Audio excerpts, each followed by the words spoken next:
All right, everybody, welcome to Tilson Live. My name is Eric Allard, Senior Vice President of Business Development for Tilson, part of the fourth generation of the Tilson family. So glad you're joining us today, bearing with us a little bit. And we are joined this week, as we always are, guided by the great Dawn Dantzler, Tilson Homes Director of Marketing. Hello, Dawn. Hi, everybody. All right, so guys, I know we've been people have been jumping in there telling us where they're watching from. We got folks from all over, which is fantastic. So keep telling us where you're watching from. We see folks from Plano. I saw some from Pipe Creek. We've got folks all over Sugar Land, just south of Houston. Thanks for joining us. Stephenville, good one. Rattan, Oklahoma. Fulshear, Texas. This is wonderful. Thanks, everybody. Again, you're joining us on Tilson Live today. Eric Allard, Dawn Dantzler. We are here to talk about all things built on your lot, but specifically today, Killeen, Texas, near Fort Hood. Thanks for your service, everybody. We are, Houston. Dawn has cooked up a very, very special show today for everybody. Dawn, tell us what we're going to talk about today. So today we're just going to talk about some of our favorite customizations, changes, little touches that our customers have made over the years. Just some of them are big, major structural changes. Some of them are just like little detail things, but just stuff that we kind of looked at and we're like, oh, that's kind of cool, really neat. So just wanted to share them with everybody. I'm excited about it because it kind of gets to see what trends people are headed towards, the things they're asking about. Because not only were some of our favorites, but also we polled the masses on all of our social mediums, and of course asked you guys what some of your favorite ones were. And we got some really cool responses that we didn't think of. So thank you. Yes, and some very good descriptions of houses that I'm looking forward to featuring once they're done. Yeah, I can't wait to get into this. So some more folks coming in: Caddo Mills, Texas; Roanoke, Goliad. Remember Goliad. It's a Texas saying. So anyway, we are going to get started on this. Ask all your questions in the chat, folks. So we will be monitoring the chat. Ask us any questions you like. Some of these things we will have ready pricing on. Some of them are going to be home or job specific, so we won't be able to do that. But good news, we have 11 design center locations all over the state, staffed with folks who can answer those questions for you. So Dawn, let's get into this. All right. And I'm going to get going here. And again, talking about some of our favorite and your favorite customizations today. So again, ask us as we get going. What is the first one we're looking at here, Dawn? What have we got? Pretty classic. It's a classic pot filler. We get questions about these a lot. So it just, so you don't have to carry the big old pot of water, just putting the faucet right there, right up to your stove. Yeah, and it's important to know. So, you got your big bowl of spaghetti you want to boil or something like that. You don't want to try to carry that from across the kitchen, like you said. These are typically cold water only. So I know some people ask about that. They're traditionally cold water, which makes sense because you're putting it on the stove to heat it up. But that's a question that we do get from time to time. So, let us know in the chat if you've got something like this, if you enjoy it, what's your favorite thing to cook with it is, what you use it for. I automatically assume pasta. I guess there's other things that people probably do. But yeah, super convenient, super nice. And the other thing to keep in mind, if you do put in one of these, we do relocate your microwave. So we have to find another spot for that because you don't have enough room for the microwave hood combo above your pot filler. It's a great point. Yeah, you got to have enough clearance to move it around, obviously, and so it goes somewhere else. Sometimes in an island, sometimes in a wall cabinet. But yeah, there's lots of different options to do that. But very, very cool. I can see maybe some spices and for olive oil and things like that going a little. So actually, a lot of things in this photo. I know. We're going to point out later, but we got a spice niche back here. We've got a beautiful stone surround with arch, like bringing those outdoor elements in, very old world looking. So glass in the upper. Yep. And then the open shelving next to it. Yeah. And I can notice here, I see what we refer to as light rail, which indicates there's probably some under cabinet lighting here. So just this shop's kind of a lot going on. This is great. It does. Yeah. And again, folks, y'all ask your questions in the chat. We're going to get to every single one of those. We promise. Dawn always promises, right?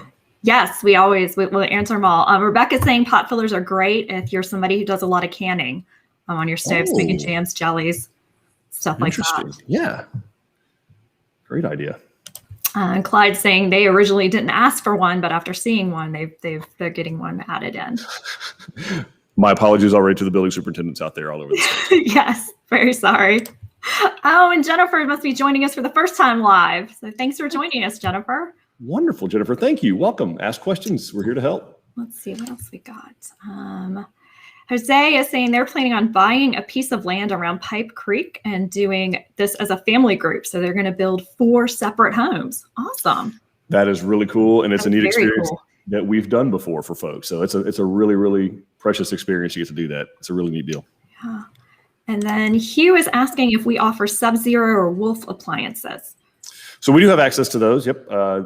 We use a vendor that's got access to pretty much every appliance out there. Now, this is being done for those of you watching it later. This is first week of February 2021. There's some serious supply chain disruptions going on, and appliances are kind of one of those things. Mm-hmm. Actually met a guy recently who's in the steel business, so not in our business at all, and it gave me a little bit of insight because they kind of very same thing happened to steel mills here in the U.S. Pittsburgh and other places like that happened to lumber mills, and they stopped production because of COVID to be safe. And then what was happening was obviously demand for that stuff went up too. But we forget some of the things that we rely on for steel in houses. Like we know about rebar and different things like that, for our slabs from time to time. But the appliances are all stamped out of some type of steel. In this case, stainless steel. And things like that. And so they were anticipating demand going down 20% because of the pandemic. And obviously we all know what happened. Oops. They actually needed 40% increase in what they could supply. And so all that to say, specific appliances can be very difficult to get right now. So just be open to the idea of having some certain features, but maybe not the exact model number that you absolutely just had your heart set on. Because you may not be able to get it anywhere. Even the great Amazon may not be able to get it. So something to consider. Donald is asking about an emergency shutoff valve for the pot filler. So I don't know if there's one down there or not. I mean, obviously there's 2 valves on it. There's one here, and then there's one out here. So you've got 2 valves on there. But as far as I know, I'm sure there is a cutoff because there is for every other faucet and sink. I don't know exactly. So a lot of times, like for the gas appliances, it's located down in the cabinet, or this might be here serving as the cutoff valve. I don't know for sure, but we can find out and let you know. If there's one of the Tilson building superintendents that's done one of these and has that information, feel free to jump in. Yes, absolutely. All right. Well, let's go to the next one. What are we looking at here, Dawn? This one came up in a live. Yeah, this one actually came up in a live on another home and was very popular, and honestly was something I wasn't aware that you could get. So this is a glass rinser that you actually put the glass on top of that stainless steel part, and it'll reach into the very bottom of the glass. The customers who put this in, they were actually doing it for baby bottles. Just to help get in that. But this would be great for water bottles, the travel coffee cups, all of those things that are really difficult to clean and get completely rinsed out. So it was super popular, so we wanted to show it. You mean the kids' hydro flask that they absolutely had to have? Yes, the insanely expensive water bottle that everybody has to have right now. And then you drop the water bottle, and so now you have to get a protective sleeve for the water bottle. Yes, you have to get the silicone sleeve for the water bottle, or you get the dent. And then you buy stickers to go on it, even though it has to be a specific color. You have to then get stickers to wrap it in. Okay. So anyway, if you folks have a hydro flask or one of those, and when you turn it upside down and rinse it all the way to the bottom, put your coffee in there, maybe you left it overnight, baby bottles, this is a really, really cool idea. And again, it's cold water, come up right there to the side of there, it sprays into the sink, and really nice feature. Great find, Dawn. Yes. We were really excited when Kim shared that with us. These are my favorite pull-out shelves in your cabinets. I really, really like these and recommend them. If it's not standard in your kitchen, definitely look into adding these because it just helps keep everything organized and get everything in the back. Yeah, we get a lot of, so this does come in a number of our homes already. I know the San Jacinto and some of those other ones already have these, and that's kind of where they, but the big pots and pans that wind up at the back of the cabinet, they're hard to get to, or stuff stacks on top of them. I love the fact that my kids help do the dishes sometimes, but putting them away maybe Challenge. maybe not as disciplined about organization where they go. And these really, really help. We don't have to reach all the way back for the lid of that big pot or pan. And it's nice to have access to them like that. And you can do one just at the bottom, or you can do the two like this, which is a really, really nice feature. So very cool. Guys, keep asking your questions in the chat. We'll answer every single one of them. And it could be about these customizations we're talking about, any other customization questions you might have, any part of the process you want to talk about. We're here to do that as well. Yeah, Caitlin is asking how she would know which plans come with the cabinets. You would just ask in your design center. Yeah, great question. Yeah, just sit down with or even call into the design consultant. They have access to what we call our work copies of our plans, and there's a cabinet detail or cabinet elevation, and they can tell you, which houses have it, which houses don't, and then again what the pricing is to be able to add those. In addition to that, you might also be able to do like you can on the cabinet detail with a design consultant, they can go through, wall by wall in kitchen, bathroom, everywhere, and kind of walk you through what is in there, what's not. Trash can pullouts, these single tray or double tray pullouts, the little tilt out trays by sinks that you can put your, sponges and things like that in. There's lots of little spice racks, and there's just a lot of stuff that's available. And you don't need all of it. Okay, you can go crazy with it. Look, I know there's some great cooks out there. Gordon Ramsay, we are not. Bobby Flay, I am not. Julia Child, maybe. There's a Julia Child fan out there. Does anyone still remember Julia Child, or am I dating myself? Well, there was a movie about it. So. Oh, thank heavens. Okay. All right. So now we're looking at some full extension drawers. And again, this is because most of our customers are doing this whole forever home thing, which we're really moved about. But being able to, the stuff that gets in the back that you can't get to, the back of the junk drawer, the batteries or the can opener or, something like that you can't get your hand back there underneath. Full extension drawer glides, which we do in all of our kitchens that come all the way out. So really, really nice. Great feature. Customers love it. I think that's actually the driftwood model home. Yes. That Kelsey went and took a picture of not that long ago. So thank you, Kelsey. Yes, thank you, Kelsey. Awesome. What do we have here, Dawn? This is the farmhouse sink, which is very, very popular to get it, that nice deep and the look of the apron for the front of the sink. So very popular feature. Brilliant. Yeah, this is and it's like a fire clay product that we use. We do have a stainless one that we do as well. And we also have a bronze available, a copper. Yeah, like a hammered copper. Copper. Yep. We're super classy. We are classing up the whole joint. It is a different Tilson Homes than it was 25 years ago. I can tell you that. For sure. This is stuff that I would have asked my dad if we could do this, and he would have asked me how high the tree was that I fell out of on my way down. So I'm grateful to our team that's been able to put this stuff together and offer this to our customers, because it's really is a game changer. Definitely. We do get a question from time to time about the outlets being down low. Can you tell us about why we're doing that, Dawn? So it's just it just accessorizes better. It looks better. It's cleaner. It's easier to plug things in when they're not stacked on top of each other. And then when you're doing a subway tile like this, which is very popular, having it sideways just looks better. Like cleaner look. With the tile presentation rather than putting a.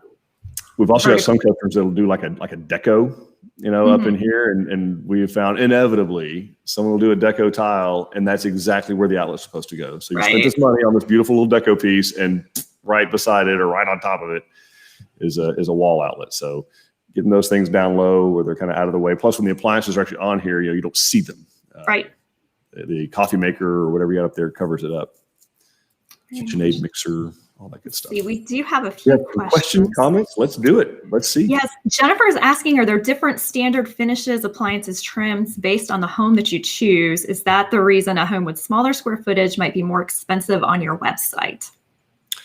That is a great question. And the answer is yes, there are different standard finishes, although not very much. Series this year. We do the Heritage Series is, of course, streamlined and geared to be a little bit more affordable. But the real reason, and I'm glad you asked about the small square footage might be more expensive, is our quintessential example of price per square foot. So a smaller home, almost without question, all else equal, is going to cost more than a larger home. And here's why. On the small home, I still have to do a geotechnical investigation. I still have to do a porta-can. I still have to do a trash bin and trash removal contract. Still have to do engineered foundation design to pay for that. Still have to do a septic and building permit. You still, how many bathrooms do you probably have if it's 1,200 square feet? Still two. How many bathrooms do you probably have if it's 2,000 square feet? How many kitchens do you have? How many utility rooms do you have? Okay, so a lot of those fixed costs that I just mentioned, and that's just a few of them, that's not all of them. We have all other engineering, EPR studies, manual J's, blower door test, duct blaster test, all those things are a fixed cost. The difference is I only have 1,200 or 1,400 square feet to spread it over in a small home versus 2,500 to 3,000 square feet to spread that over in a larger home.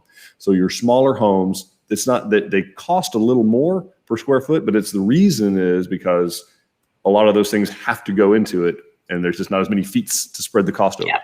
So great question. Thanks for asking, Jennifer.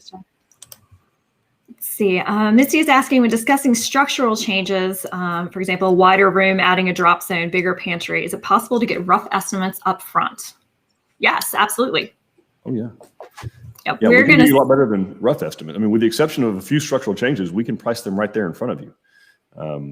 It's not an estimate. It's the price. Absolutely. And then she's also asking, at what point are you charged for engineering changes? For example, is there a consultation with the engineer an additional charge to inquire about these structural changes? No, we do not have any design fee as part of our services. So your consultant is going to sit down with you and design out exactly what you're thinking about. And there's no additional charge for that, just the charge for whatever it costs to actually build that change. That's right. So to answer your question specifically, at what point are you charged? It would be after you sign the full set of plans. So you as the customer, once we do all the changes in our design and drafting department, we're going to get those plans in front of you with your sales consultant. We're going to go page by page, floor plan, electrical plan, front, side, rear elevations, cabinet detail. All of that's going to be in there. You're going to sign off every page. Once you've signed off on those, that's what we use to order our engineer foundation designs, any kind of city permitting, architecture control committee permitting, things like that. So at that point, after that, if you make a structural change after that, we do charge for that because we're going to get charged again by our engineer. It has to go back through our drafting department. So great question. So it would be, at what point are you charged would be after you sign your file copy of your plans. Right. But as long as you knew everything you wanted before that point, there's no extra charge for that, those design services. Mark is asking if all drawers, shelves, and kitchen cabinet doors have soft closing features. It does not come included that way, but that is something that you can add into your plan. So for soft close on your drawers, you are looking at about $60 per drawer for the doors themselves, because the self-close on the drawers is actually, it pulls itself closed as well. So it's a little bit more involved. But on the cabinets, you're looking about $19 per door for adding those in. Great question. And then Brenda is asking, how expensive would it be to do all of the bottom cabinets with drawers only and no doors? It's not, so the price is in there, Don, for like a 3-drawer base. It's probably not as much because there's probably not as many base cabinets in a kitchen as you might think. So you're probably, I want to say it's between $100 and $200 per base, but I could be off on that. I could be a little behind the times. Don may be able to get us a better number. Yeah, I'm looking, I'm trying to figure out if the pricing that is in here includes, because you would get credited back for the cabinet to start with. It's typically in lieu of a base cabinet, but it would not be very expensive to do even the whole kitchen. I see Sherry Absher saying this live is dangerous. We meet with the designer for our color selections next week. And you're giving me ideas. Sorry.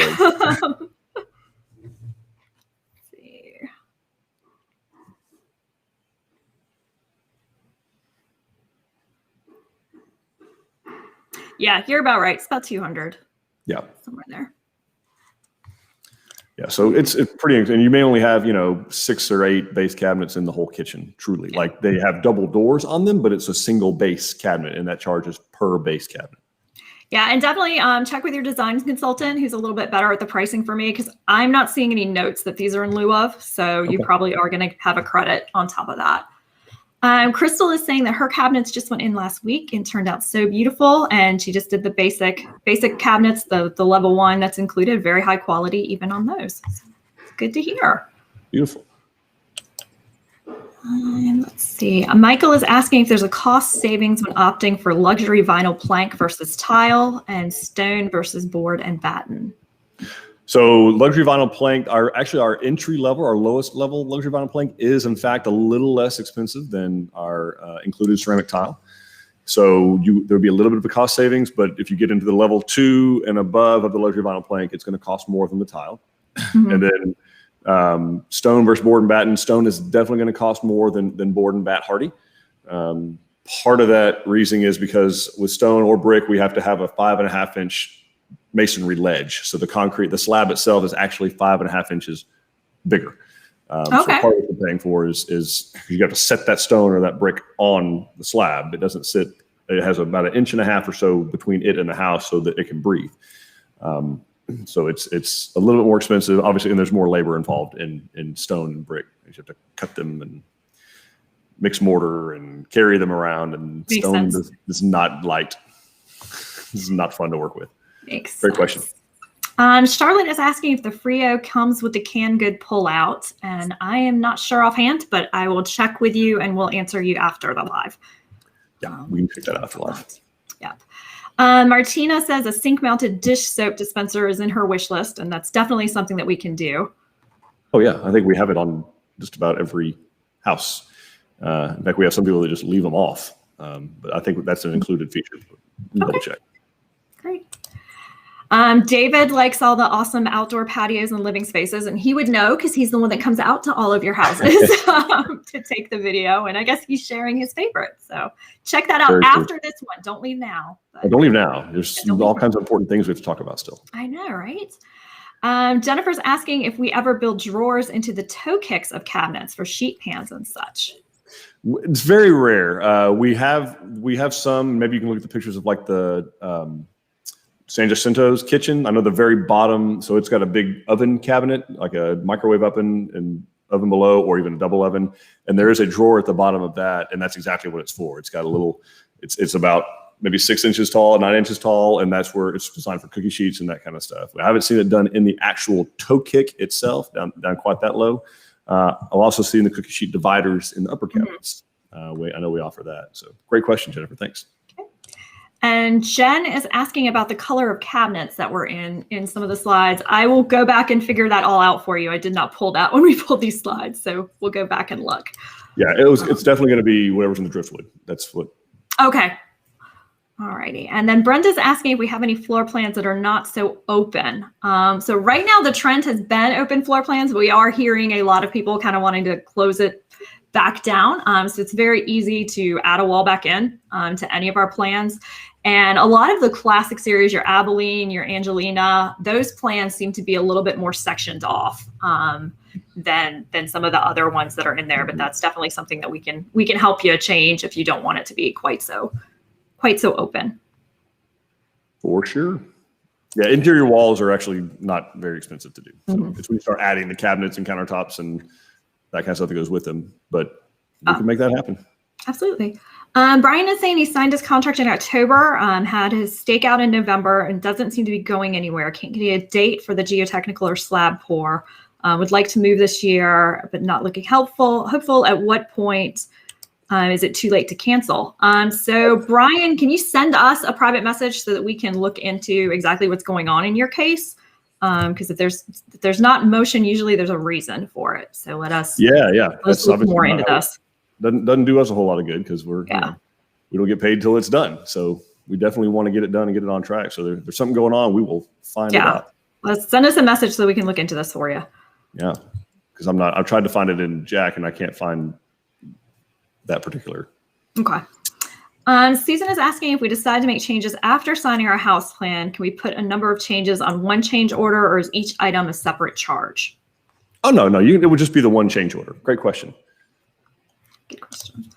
Eric is saying that his wife wants a craft room. Would it be possible for her to deck out a space and cabinets for storage? Absolutely. Yeah. Of course. We can help you add additional cabinets in that area. Caitlin is asking about our current build time. Great question. Yep, we're telling folks now about 12 to 14 months.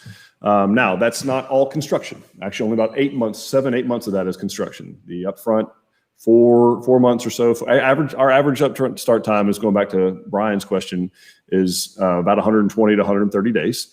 Mm-hmm. And part of it's dragging up longer because a lot of counties and cities are not doing the permits as quickly because they're all working remote still. So trying to get permits and things like that done has been a little bit challenging. Again, because they're not working they're not as accessible, I guess, is the way to say that. So about 4 to 6 months of upfront. Now that's design, paperwork, engineering, geotechnical investigation, all that, and then about 7-8 months of construction. Now we have some that are closing faster than that, and kind of going back to Brian's question. I mean, he's right at that 120, 130 day mark. So that would be about what we'd be shooting for. And I know we've been saying that for a while. So we'd be shooting for 4 or 5 months to get you started under construction, and then about 6-8 months of actual construction. So sounds like he's actually about on track. Yeah, that reads. And Brett is saying his wife is actually wanting a second kitchen. So yes, that's also something we can definitely do. Yeah, we can kitchenette or second kitchen. And going back to the Frio question about the pull out. Yeah, there's a tall pantry metal pull out thing in the Frio just to the left of the refrigerator. Okay, perfect. Laura's saying the driftwood comes with a narrow third garage space. Can you tell us how much it is to convert that into a full-size third bay? And they're building in Bandera, if that makes a difference. It does make a little bit of a difference just with the garage cost, but I mean, you would need to add about 100 square feet or so. So you're probably talking about another $6,000 or $8,000 would be pretty close to get you. I don't know how big of a bay you need. It's actually not the width that's really that much of an issue on that house. It's actually, if you go look at the driftwood, it's not as deep. We have an offset there on the front of the home. So you need to add the footage to make it a deeper space. It's designed to be kind of like a toy garage, right? So a Kubota side-by-side or any side-by-side. I don't care what brand it is. It could be John Deere. But anyway, so something to go in there for that space. But depending on how deep you need it to be, that would drive the price. Great question. Okay, great. And Jen, on her color question, was asking, yeah, that is definitely the driftwood. And those cabinets are from our previous cabinet provider. So we don't have that exact color anymore, but we can definitely help you find something that was called Arctic White. It's a painted white cabinet, basically. Yeah, it's just a painted white cabinet. So that's pretty easy for us to help you get. And let's see, Brenda, we are building the San Jacinto and I closed my kitchen off. There you go. See, it's very possible. Johnny is asking, when it comes to the Cypress Bee and Driftwood models, what is the center height of the cathedral ceiling?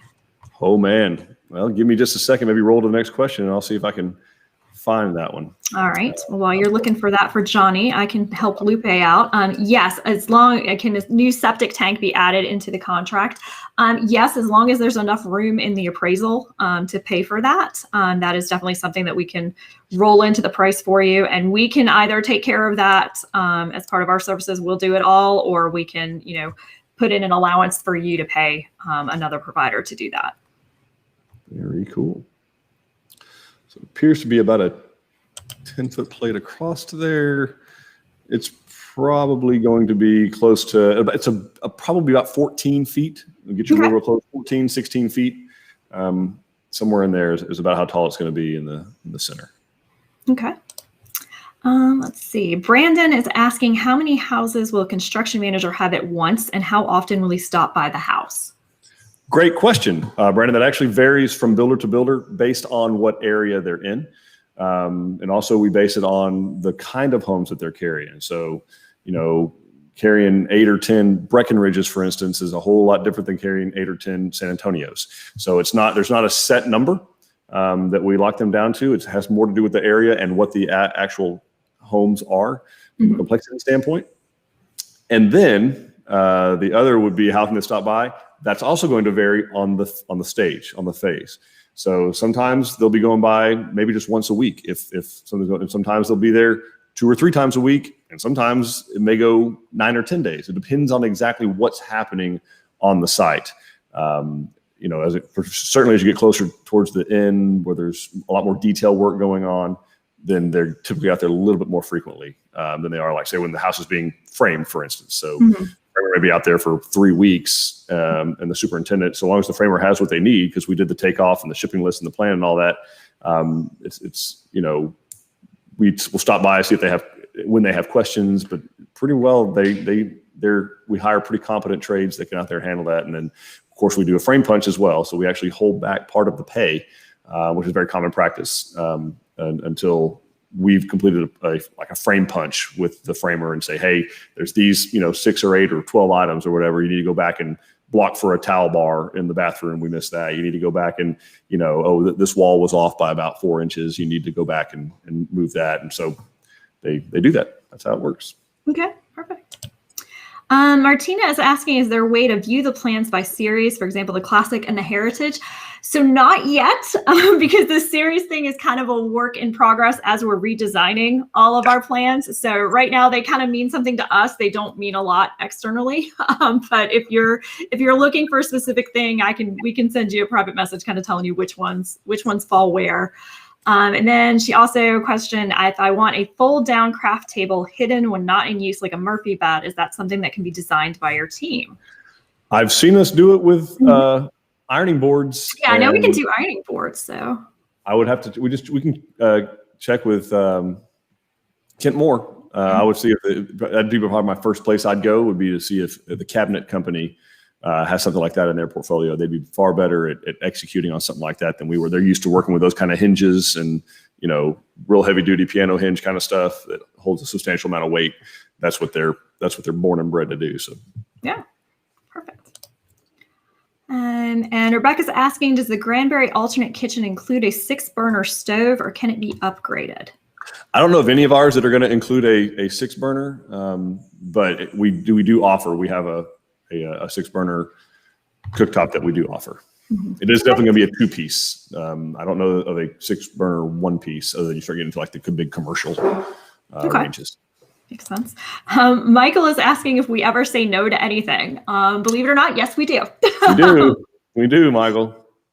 We do. Basements is one. Basements is one.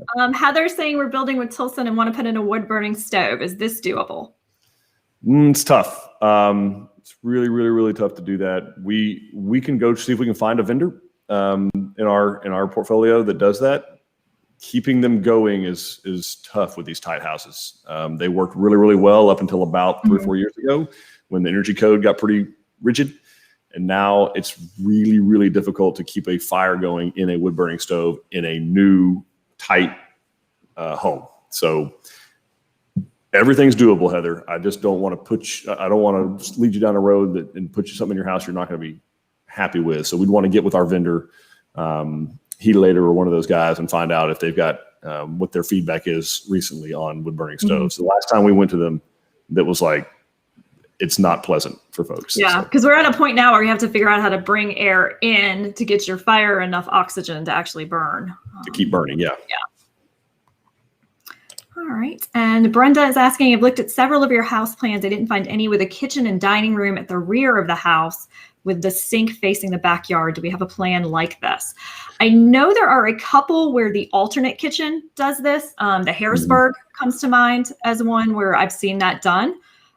So yeah, that's something we can look and see if we can point you in the right direction. And if not, I guarantee you there's a sales consultant out there that can design it like that. I know I can get 3 off the top of my head that will absolutely probably whip out a plan they already sold and we built that has a kitchen looking out the back, because that's not a tall ask. That's not a tall ask. That's not hard. Perfect. All right. And that is all the questions I see for right now. Well, then let's continue our journey from the farmhouse sink and move onward. What do we have here? This is lovely. Another very smart one speaking about, because we have so many open floor plans, thinking ahead about where you're going to be putting lamps. If you have electronic reclining sofas, those types of things, the floor plugs in the actual, the plugs in the actual floor. Really important to think about if you've got any arrangements like that. It is very hard to do later. Very much so. But it is expensive. Mm-hmm. Cutting into the concrete is not fun. But yeah. Great question. Yeah, we love doing, and we actually do call out the footages on the plan. Like it's 11 foot 4 inches from this wall and 7 foot 5 inches from this wall, and so it's pretty precise. And of course, the goal being, you got kind of a large margin of error, so don't get too hung up on it. It needs to fit under a sofa. Right. Sofa's pretty good size, like 7 by 3. So you got a pretty wide margin of error to work with. Very good. And it's already been coming up today. What do we have here? The cathedral ceiling in the family room, very popular to add that feature. And we're showing 2 different styles of running the beams.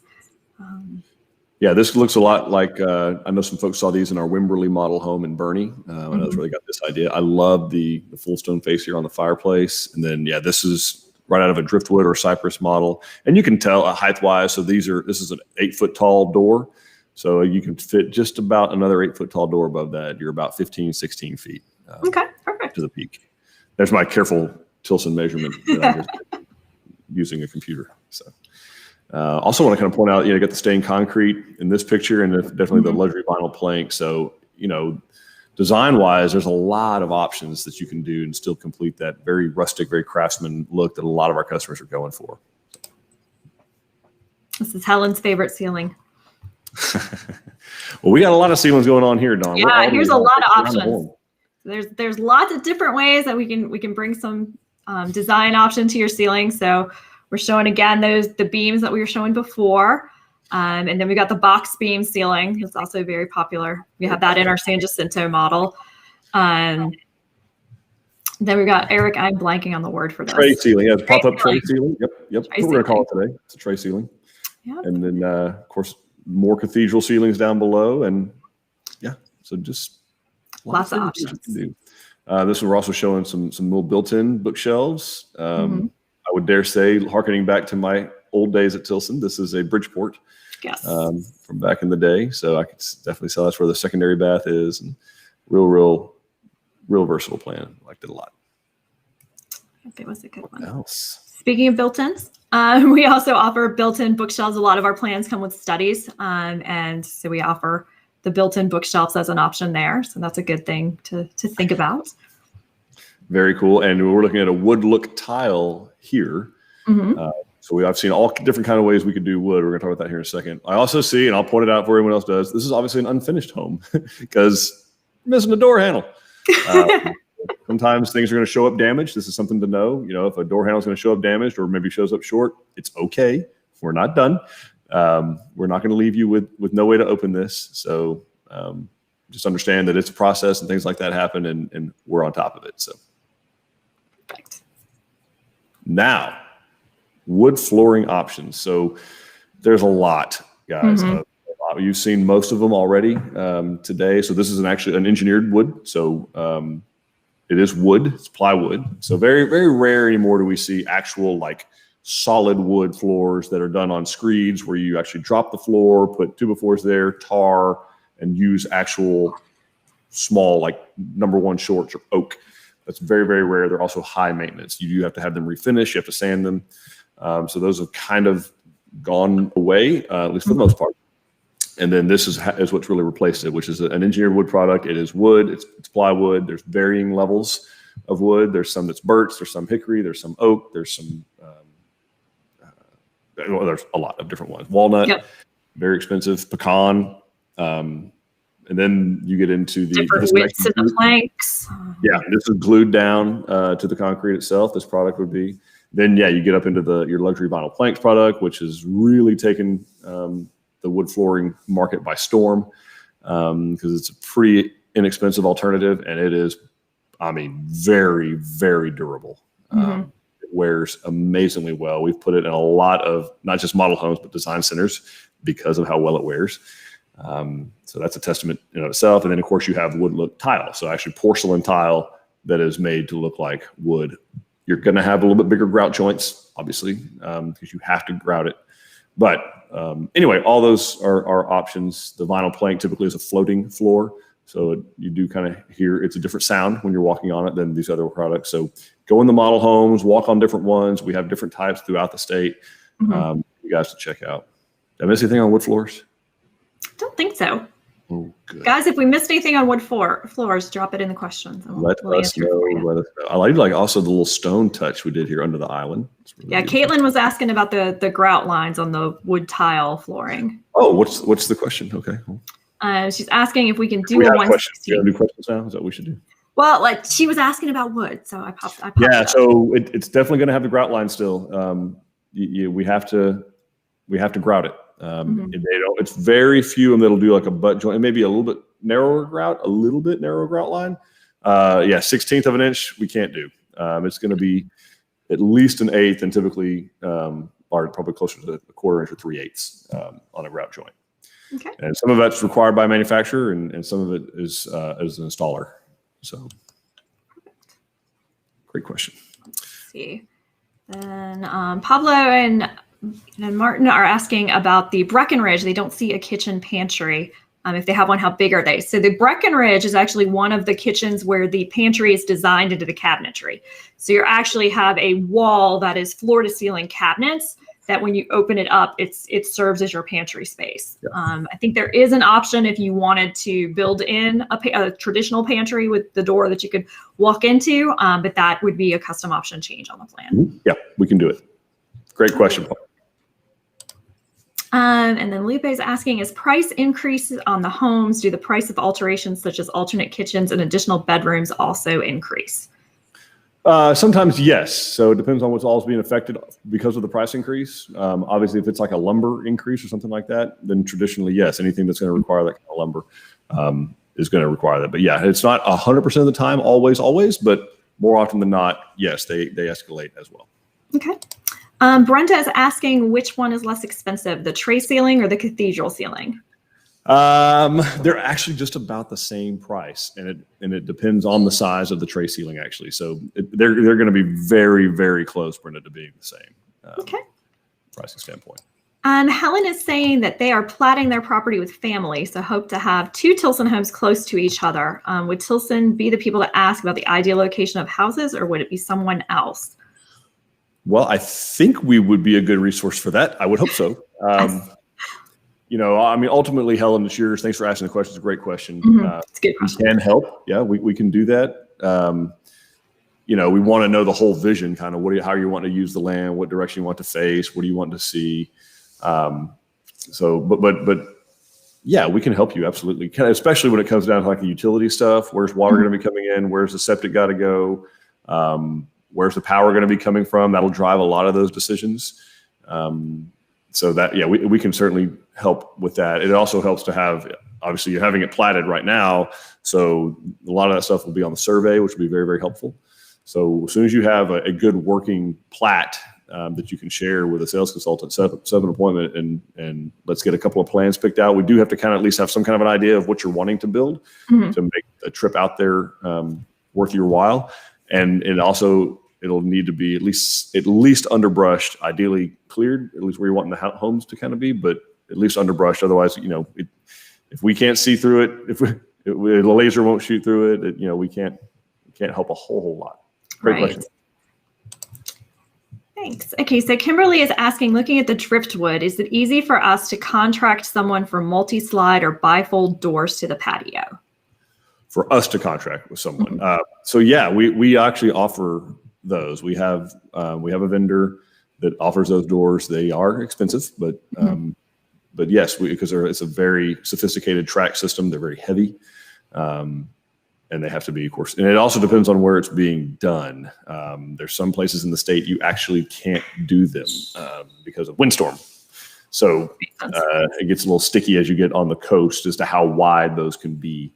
They're that with windows as well. So anyway, but yes, let us know, your sales consultant know kind of where you're building, and then we can get an inquiry done with our vendor on how big. I've seen us do 12-foot wide and 16-foot wide.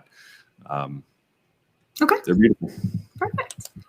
Let's see. Martina is saying that she regularly watches us at her house. Her 1.5-year-old is trying to say hello. Just thought I would share that she likes watching your videos as well. Hi. Well, hello, little one. Yeah. Thanks for joining us. Thank you. Kind of as an extra viewer. That's an extra set of eyes. Extra set of eyes. I'll add it to the reports. Start them young. Keaton is asking, can we do a custom cathedral ceiling with custom designs for beams? I'm going to say yes. We need to have a better idea of what you mean by the word custom or custom design. So typically most of the beams we see, they're wrapped in cedar, or they are a cedar beam. But we're open to other types of wood product if that's something that you're interested in. So let us know. Okay, perfect. Randy is asking if we help sell property, or do they need it before buying a home?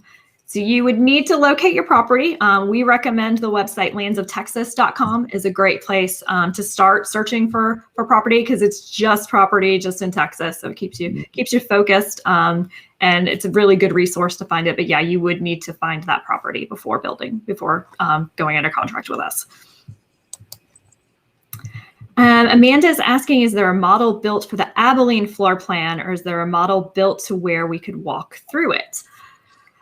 So we do not have an Abilene model currently. Eric's smiling. There's one coming soon. So stay tuned. We'll have news on that. So right now, I mean, we do have a few customers who have finished one. So it'd be a matter of talking to your design center. It's a popular plan. They may have a customer that's willing to let you come out and look. We are also working on some virtual walkthroughs, so you can get an idea of what that house looks like. Yeah.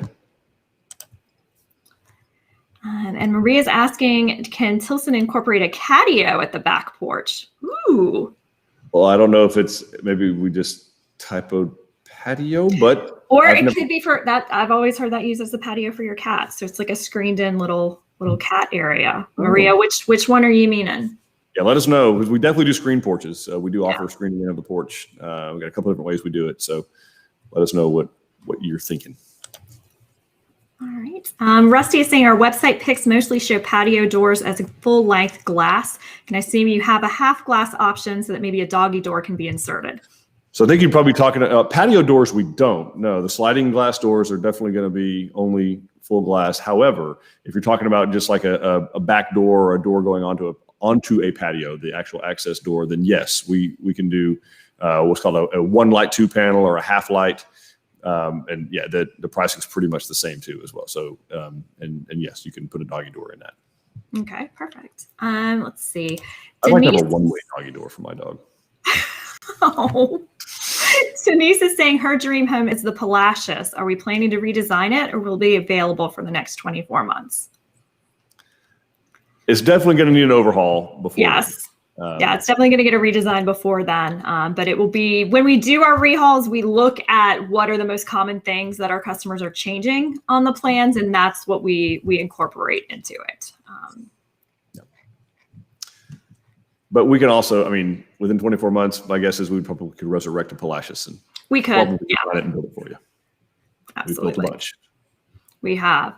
Lupe is asking about the Canyon model in Bryan, Texas, with its that's currently being built with. What is the price of that? So Lupe, that's going to depend on where your property is located. So I would suggest reaching out to one of our design centers, and they can give you the price for all the options that are in the model for exactly where your property is. They're going to vary as well where you're building. So, or the Bryan office can probably tell you very easily. Yes. And then Andy's asking, do you have to survey out an acre or so of your land to get the loan?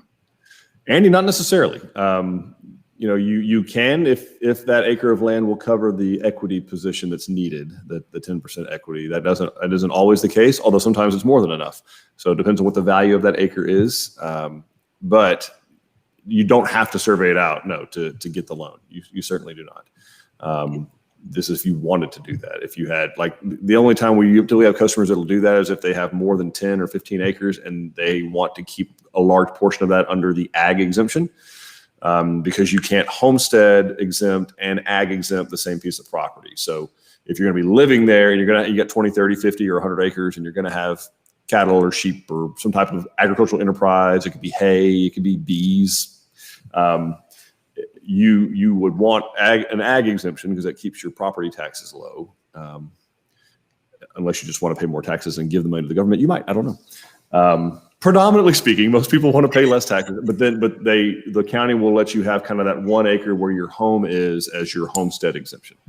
And it's kind of, sometimes it's with a physical survey out, and sometimes it's just an imaginary. The county's like, okay, this acre over here is your house and that's your homestead, and the other 18 acres over here is ag exempt.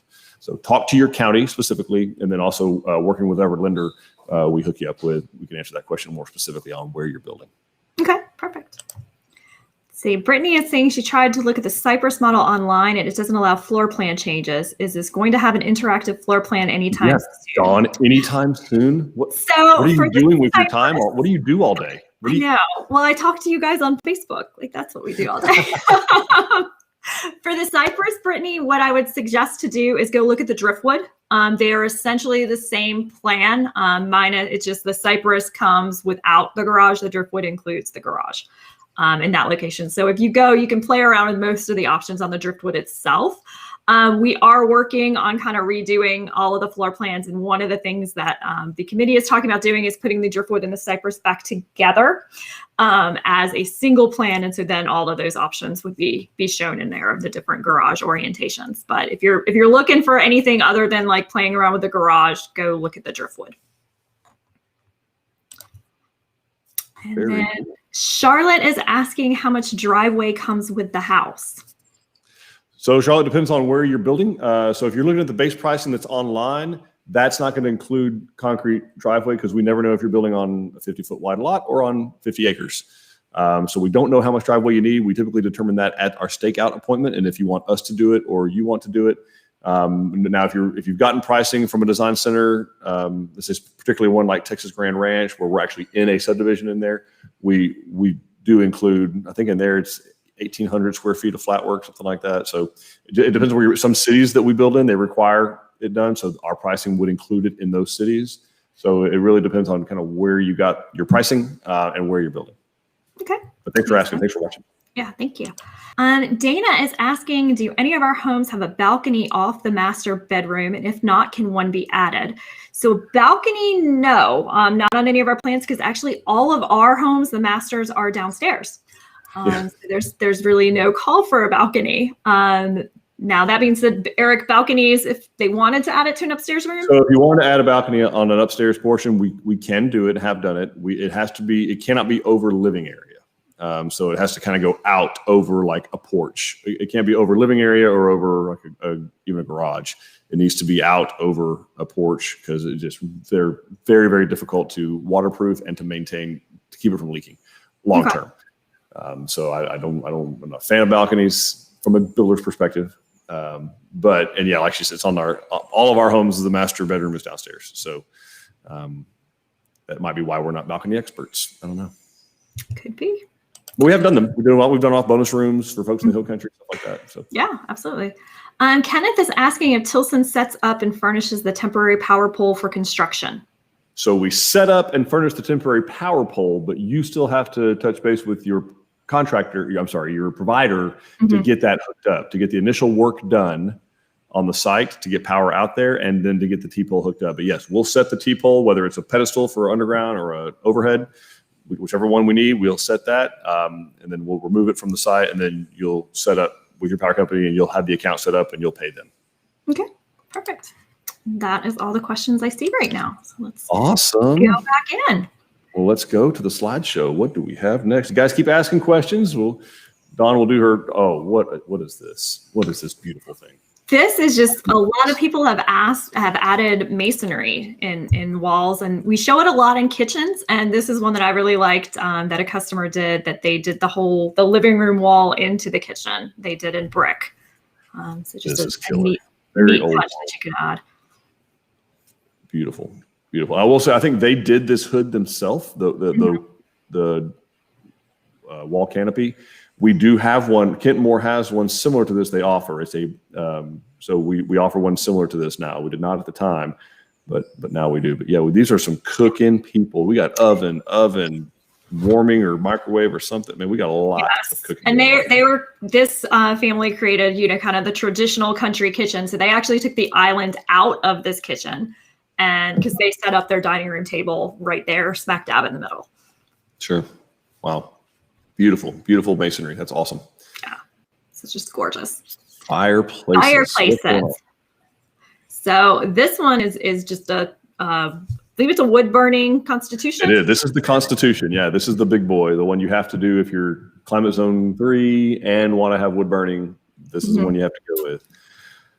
And this is showing the option of the full masonry surround with a mantle, and it's got the raised hearth. So just showing a variety of the different options that we can do.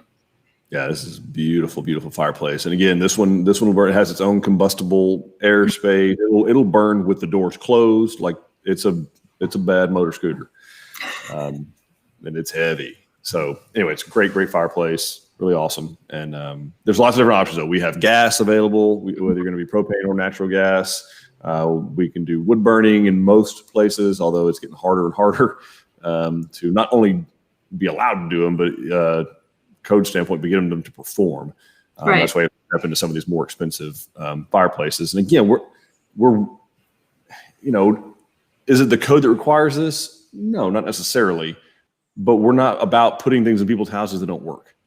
Well, we don't want to put in a fireplace in your house that requires you to open a window to burn a fire. Because if you have a fire going, it's probably cold outside and you don't want to open a window. And so that just kind of seems like a silly thing to do. Nobody's going to be happy with that. So yeah, I'm saying that to say you may talk to builders or encounter builders who are like, oh, it's no big deal. We put them in all the time. And I'm okay. What's the feedback been from the customers on how they perform? That'd be my question. And they're not used very much, but if you're going to put something in a house, it ought to work. Absolutely.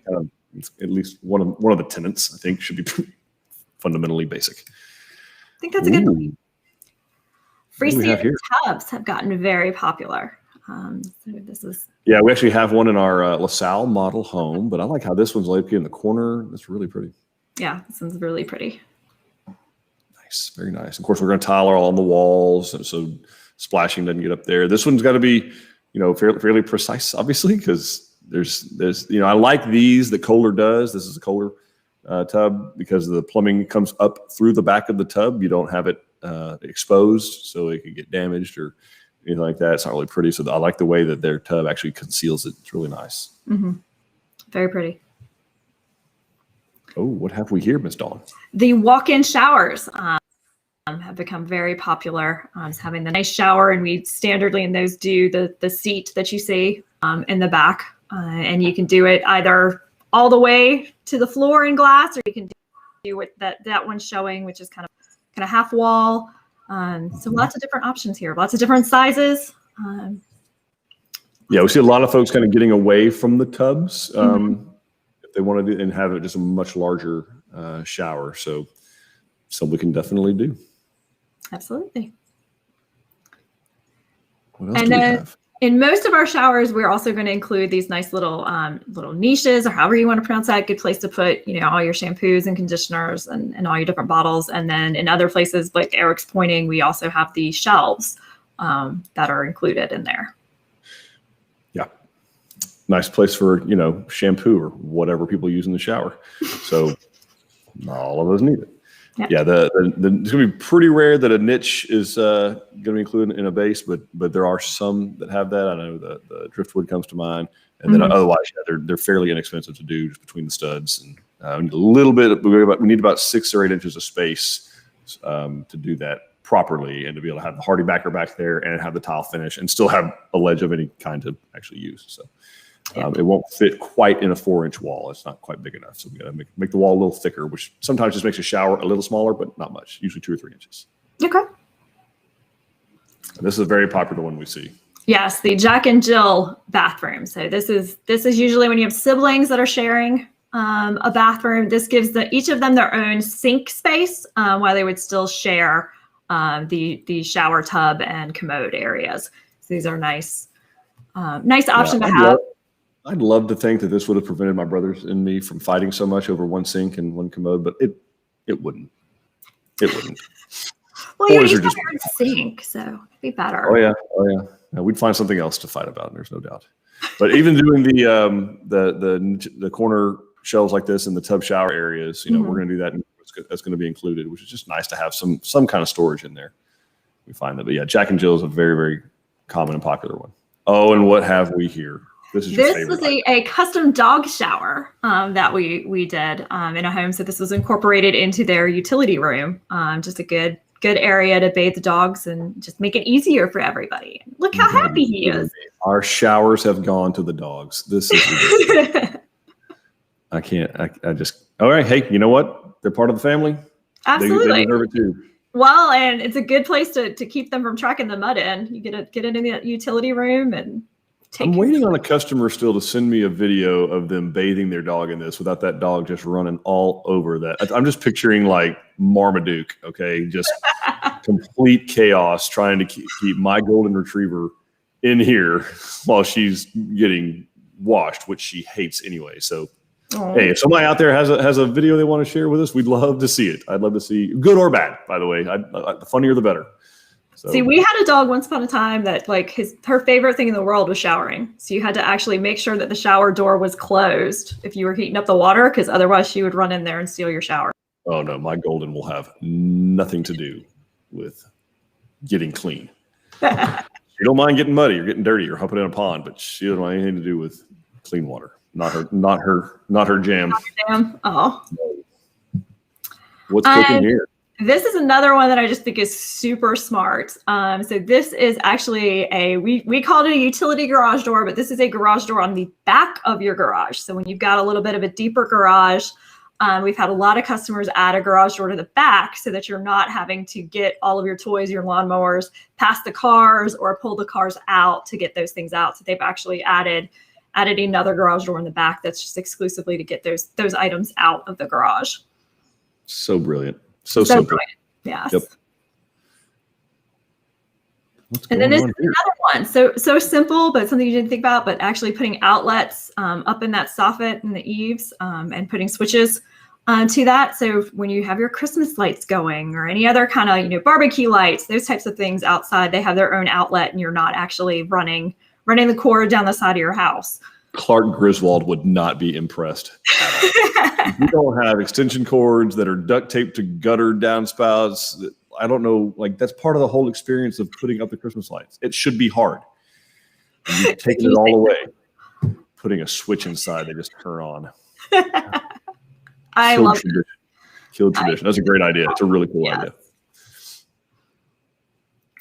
And then including ceiling fans on your porches, especially if you're kind of, in set like this one is, to make sure that you're getting that air moving. Yeah, get that airflow, get the mosquitoes away. Mm-hmm.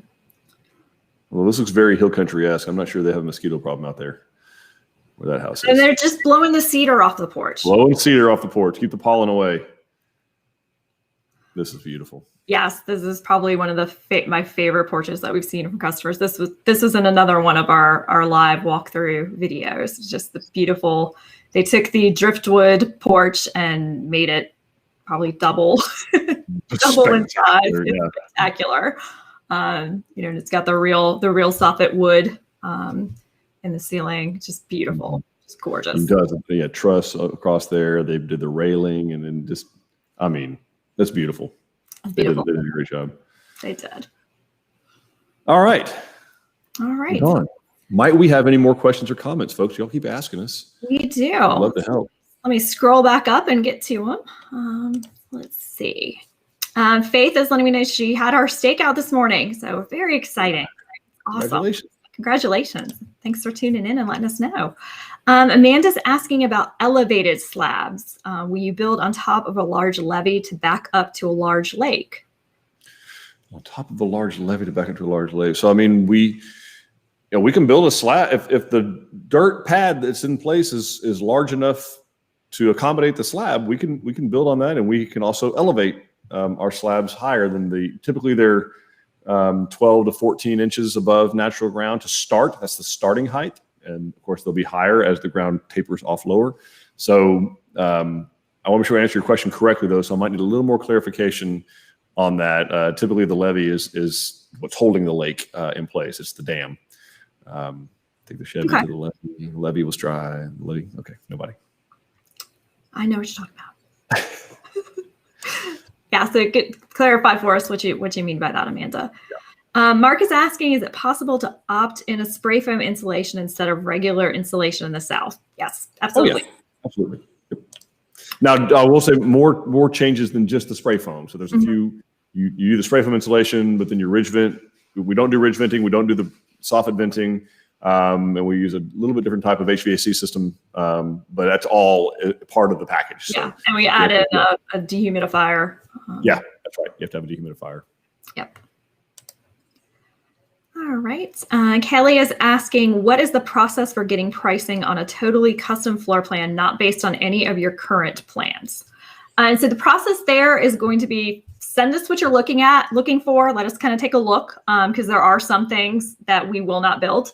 That just, if we're not comfortable with it, if it's not similar to what we're used to doing, we just learned that it's not a good experience for anybody for us to try to venture too far from our wheelhouse. So the process is that you would send it, we take a look and be like, yeah, we think we can do that. And you would come in to meet with one of our design consultants. Now, while you're there, what they are going to do to get you kind of quick pricing is they're going to take that plan that you've provided and grab the one that's ours that's closest to it. Just to kind of give you that ballpark, I think we're in about this price range to build this home. Are you comfortable with that? And if you are comfortable with that price, then we would send off your plan to get the actual pricing from our drafting department. Yes. Yeah, you nailed it. That's how it works. Let's see. Mark really likes that masonry wall. Kind of curious about what that height was. Eric, do you want to do some of your fancy measuring? Well, I can tell you it's somewhere between 9 and 10 feet. Awesome. Yeah. All right. Ashton is asking about how much would it cost to add an outdoor grilling area? Well, actually, that really does depend on how big we're talking and what all you want to include. What type of grill, how you want it finished around there. Do you want it finished with stone or stucco or brick?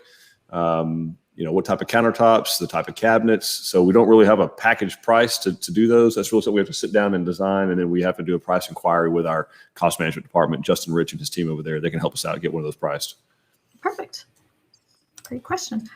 Martina's saying she's heard that the Preston is about 1.5 to 2 years away from being redesigned. I've also heard a lot of people ask about this plan. Is that still on track? And in a different video, we mentioned redesigns are getting pushed back.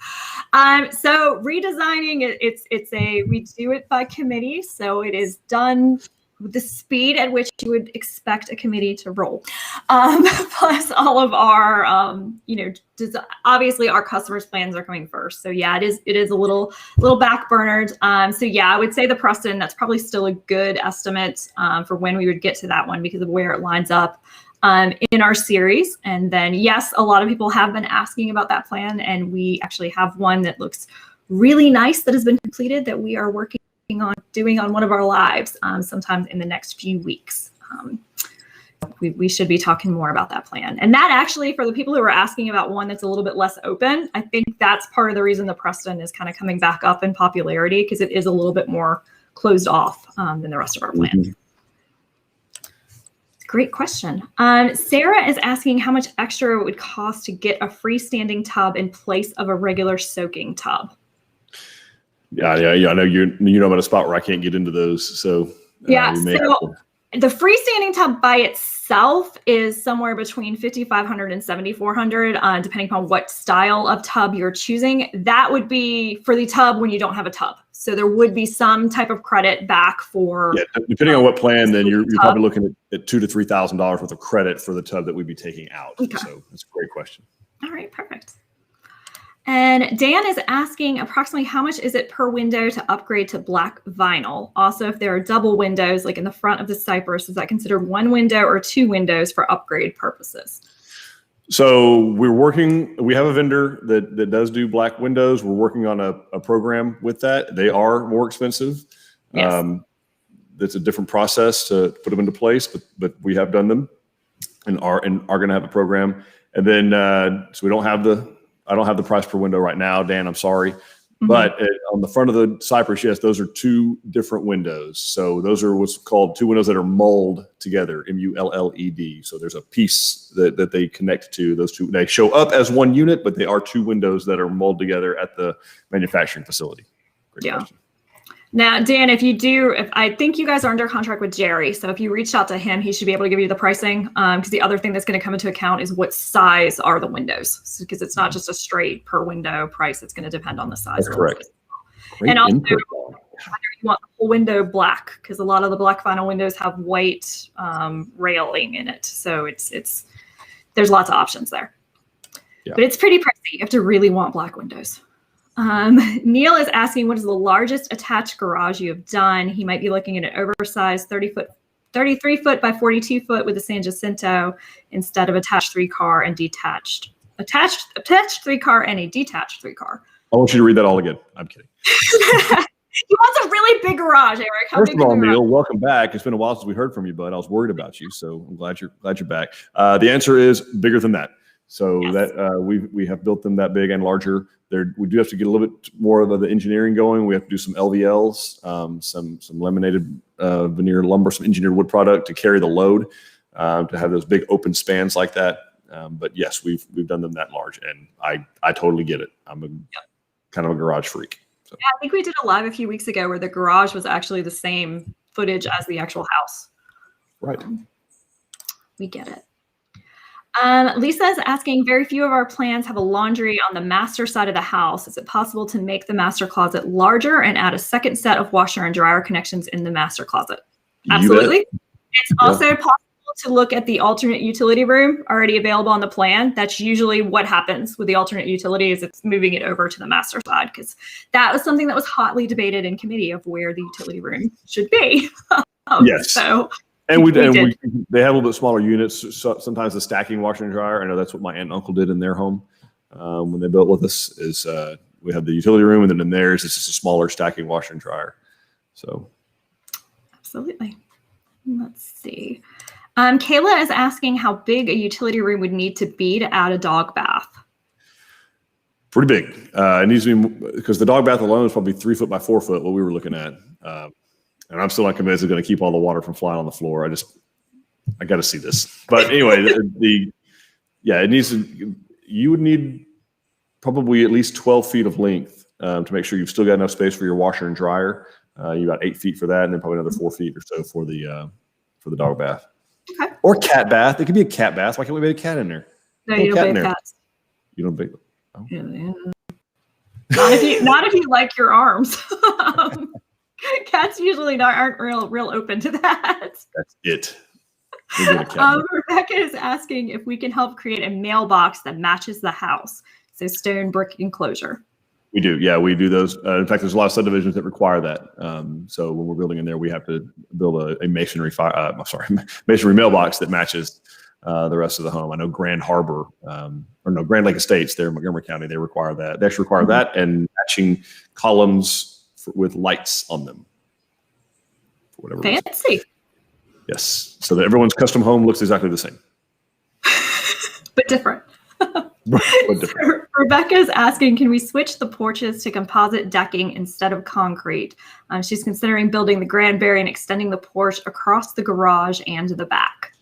Yeah, unfortunately, Rebecca, no, we're going to be doing slab on grade. The porches themselves are part of the slab. It's called a monolithic porch. So they're engineered along with the rest of the foundation. We do the same post-tension cables through the porches as we do through the rest of the home. So unfortunately, they're going to be concrete no matter what. Okay. Great question, though. Jennifer is asking, can we install cable-run security cameras if they provide them with the DVR box?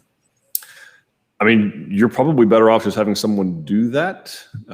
We don't have a lot of vendors that do security anymore, particularly because it's all wireless.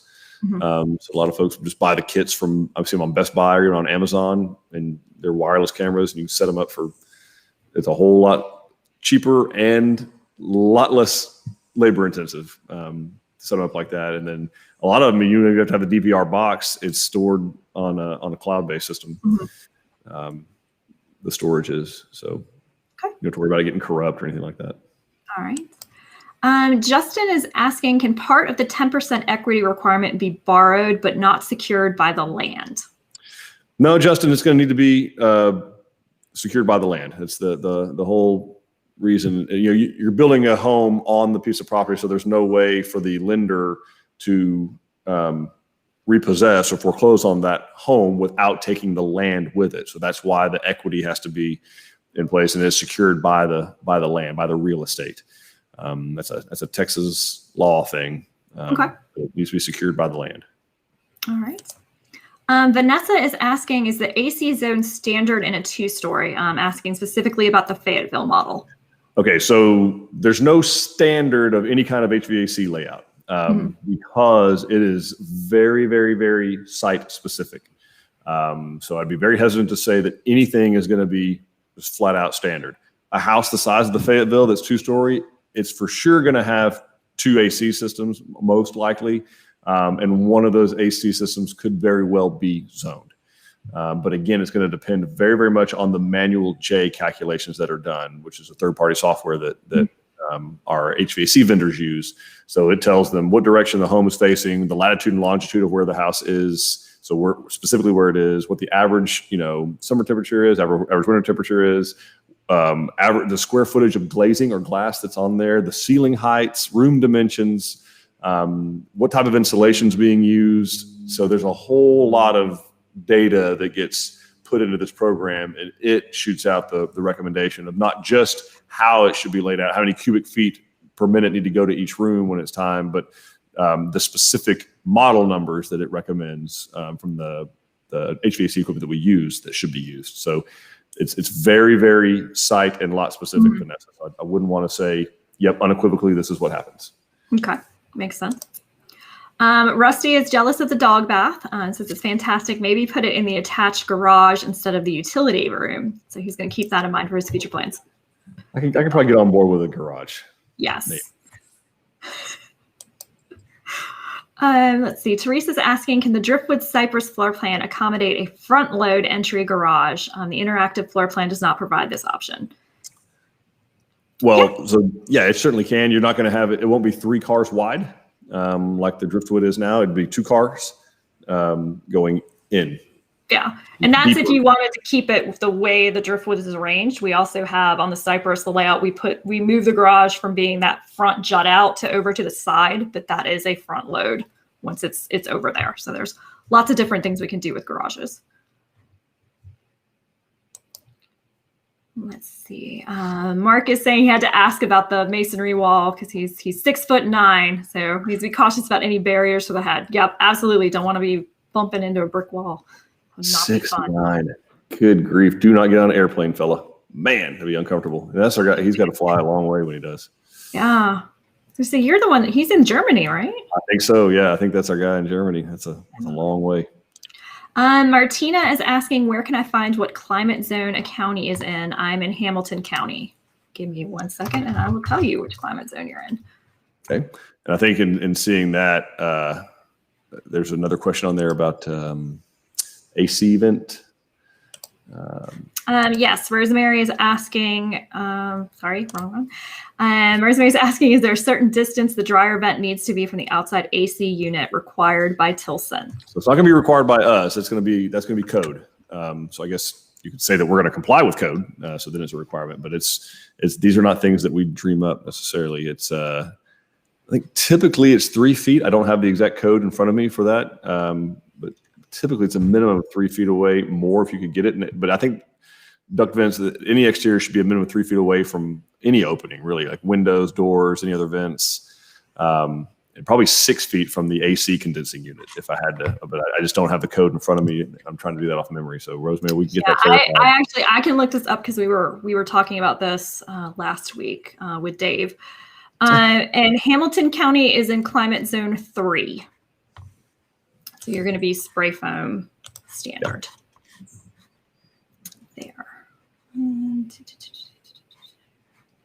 And then Vanessa is asking if a second AC unit has to be included. What is the additional cost for that? Well, it's not. I mean, typically our pricing is going to include, like with those homes, it's already in there. But depending on it depends on the size. You know, is it a 2-ton? Is it a 4-ton? Is it a 5-ton? It really depends. It'd be really rare that you would need an additional 5-ton, but it's between $7,000 and $10,000 to add an additional HVAC system. Okay. Let's see what else I Then Rebecca is asking, does any pre-wiring for alarms get included in your base pricing, or is it always an add-on? No, ma'am. Our customers live out in the country. They got dogs. They don't do alarm systems. Truly, we don't have almost no demand. So we don't have a vendor for it because it's not something that we're able to go to a vendor and say, hey, we have 30, 40, 50, 100, 200 houses that are going to have this, because quite frankly, most people just aren't. They're going to have a Ring doorbell, maybe, and some game cams set up. They go to their cell phone, and that's what they're going to have. Okay. Makes sense. And I think he was clarifying, old Justin Wayne, paying down the loan. Oh, yes. Yeah. To clarify, can I pay down a land loan with a personal loan to get the 10% equity as long as the mortgage company is still okay with my debt income ratio? Well, Justin, that's going to be a very specific question. So we'd want to get have a little bit bigger picture of what we're talking about there. So maybe send us a private message and we can get with a mortgage company and get a better answer for you on that. Okay. I think that is all of the questions. Rosemary, I cannot find that email from Dave, so I will find that and post an answer for you. I'm standing by my 6-foot statement. We'll see how close I am. I want to say it was 10. And then it had to do with just having the lint coming out at the unit, that we just want more space than that. Okay. Well, it will be what it will be. So thank you all for joining us today. We hope that this was helpful for you. Thank you, Dawn, for putting it together. And thank you, Kelsey. Moderator. Yeah, thank you, Kelsey, for putting it together. We grabbed the pictures last minute. So appreciate you guys. Appreciate every single one of you who joined us. We hope that you're getting these questions answered. We hope you're moving through this process. We want to help you with it. Again, whether you use us or somebody else, we want you to be well informed. And so if you've got questions, reach out to us. We have all of our social channels. We got YouTube, Facebook, our website, Instagram. Of course, 11 design centers open 7 days a week to help you guys out, staffed with the best sales consultants on the planet, in my humble opinion. So I know that because I used to be one and I wasn't good enough. They had to kick me out and do other stuff. So I couldn't hack it as a Tilson sales consultant. So anyway, thank y'all for doing this so much. We can't wait to see you next time we do this. And we genuinely hope to soon make you part of the Tilson family. Goodbye, guys. Bye, everybody.